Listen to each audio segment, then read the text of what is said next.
Hello, welcome to BBC World News. The daughter of one of President Putin's close ideological allies, Alexander Dugin, has been killed in a bomb attack.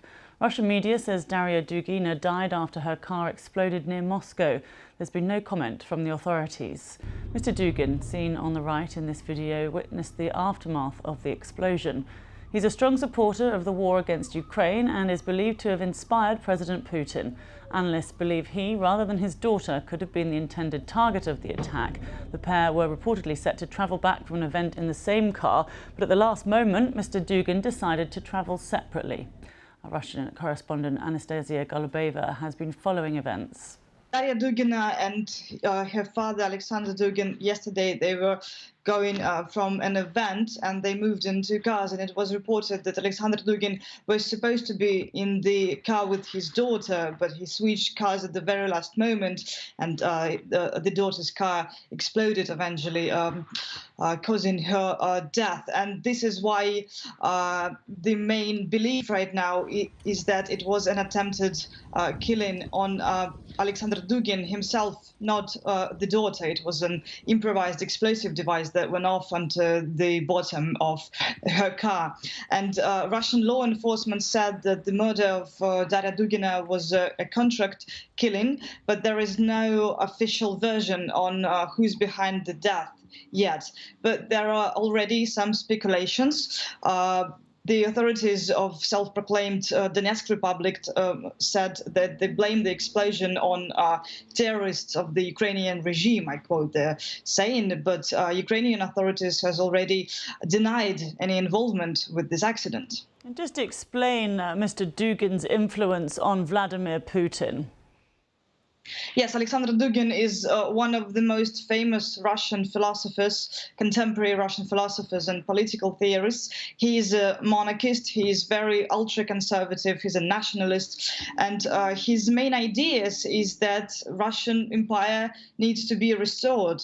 He believes that the Russian nation has some greater reason on this earth.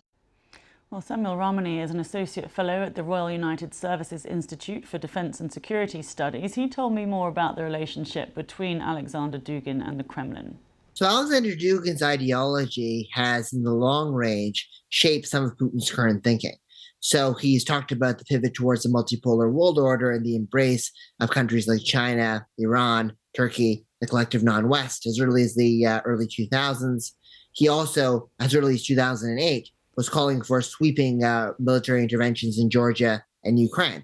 So ideologically, he's influential, but his actual relationships with the Kremlin elites and Vladimir Putin himself is almost non-existent.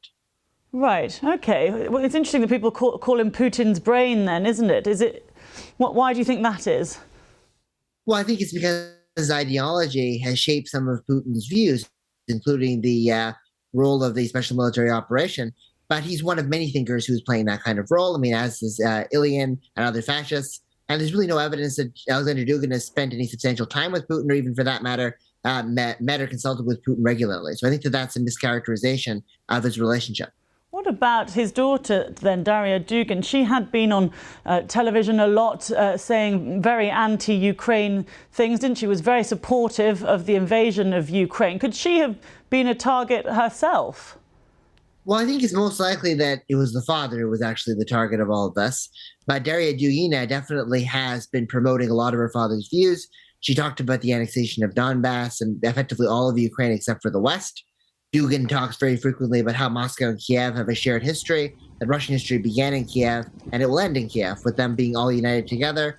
She's talked about the self-cleansing of Russian society, which is a totalitarian phrase that's often used to purge out dissent against the war. So, and she's also talked about liberal Nazism, which basically accuses all of Europe and the West of being infected by some kind of a Nazi ideology.